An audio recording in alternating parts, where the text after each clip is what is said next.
Alors, voici un petit test de la souris Corsair sans fil.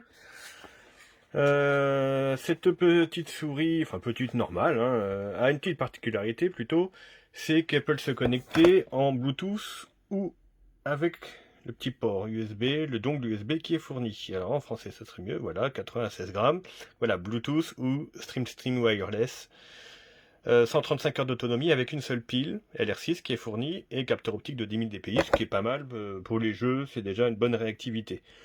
Donc la bonne surprise, effectivement, c'est qu'elle est Bluetooth et avec leur système propriétaire avec le dongle. Voilà, et on choisit à l'arrière de la souris le mode de connexion. Voilà, donc soit arrêt au milieu, à droite c'est en mode Bluetooth et à gauche avec le dongle. Donc adieu souris filaire, bonjour souris sans fil. Pour l'ouvrir, on va essayer de le faire à une main. Super simple. Hop. Voici la bait. Hop.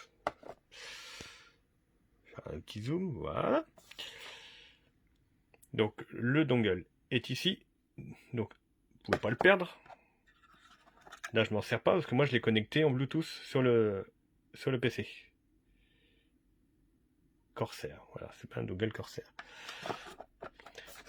La pile ici, la roulette, une petite lumière de couleur ici quand on l'allume. Comme la mode Bluetooth, c'est passe en bleu jusqu'à ce qu'on l'authentifie. Je la referme, voilà.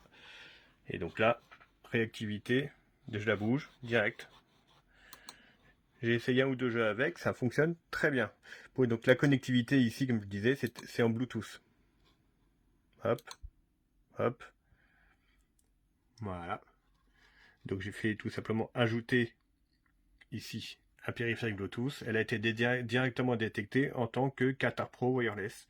Et on a même l'autonomie encore, enfin la batterie qui est actuellement à 100%. Voilà, hop, hop, hop. Donc voilà, pas besoin d'aller plus loin dans le test. De toute façon, c'est super simple. Il n'y a rien à dire dessus. Elle est basique, mais fonctionnelle. Pour l'utilisation courante, voire même des jeux, ça suffit très bien. Après, il y a des souris beaucoup plus spécifiques, beaucoup plus rapides encore, avec des boutons partout. Mais là, c'est pas son domaine. Elle n'est pas faite pour ça. Il y a déjà les deux boutons sur le côté, ici et là. Les deux boutons, clic gauche et clic droit. Allez, pour finir, le toucher, oui, c'est plastique. Ça aurait pu être un peu caoutchouc, mais bon, l'avantage c'est plastique, on peut nettoyer facilement et ça s'use pas trop avec le temps, contrairement du caoutchouc qui devient un peu collant. Donc là, non, bon, elle est plutôt pas mal. Voilà, à bientôt.